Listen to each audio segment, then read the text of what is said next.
Wrinkle in Time, spoiler alert. If you haven't seen the film, this is probably not the segment for you.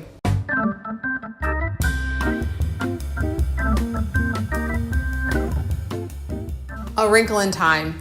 My baby boy and I read the book together and decided to go see the movie together. Well, actually, he'd be upset I'm calling him a baby.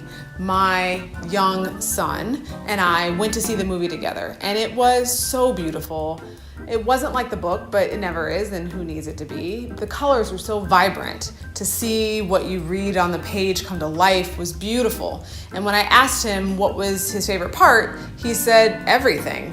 Now that is a big compliment coming from my child who is so observant and pays attention to every detail. I'm really glad that he was able to enjoy the film and that it was a young woman of color that he saw journey through learning how to love herself. What struck me most was the metaphor of tessering. So if you remember or read the book, this idea of tessering is to leap across the wrinkle in time. So you're leaping across time and space. And Meg, the main character, at first had a really hard time tessering. Like, it was hard on her physically and emotionally. You could tell it was tough on her, like it wasn't for other people.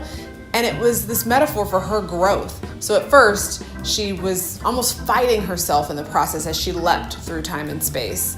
It was like the self-deprecation, the self-defeating attitudes, the rejecting compliments, the kind of sad and sullenness that she felt was making it hard for her to do this leap through time and space. And it wasn't until she was able to accept herself including her faults, and realizing that they didn't equal all of who she was, and that she stepped into her power and let the love that she had for others guide her, and let the love and compliments of others in. It wasn't until she did all of those things and grew that she was able to tesser effortlessly. People have been talking about like crying through the movie, and I just didn't get it until that moment when she leapt and literally carefree, tumbling, beautifully, full of color, leapt through time and space.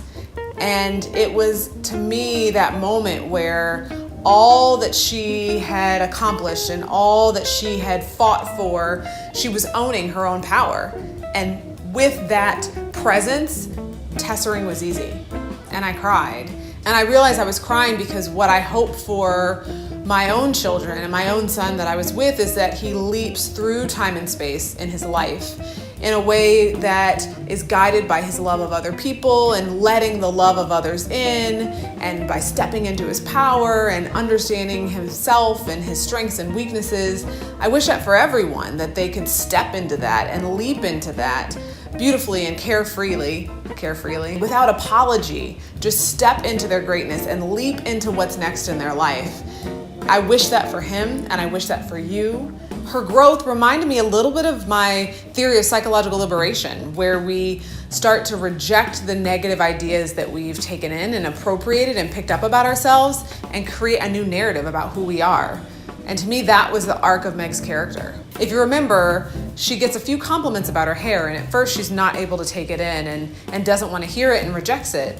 But by the end of the film, she's able to stand proud of who she is, all of who she is, and accept the care and the love of Calvin.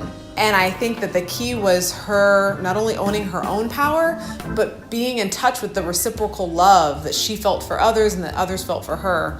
So yeah, really cheesy, but if you've seen Wrinkle in Time or you know the book, you know that love is powerful and love is never gone. It's just unfolded.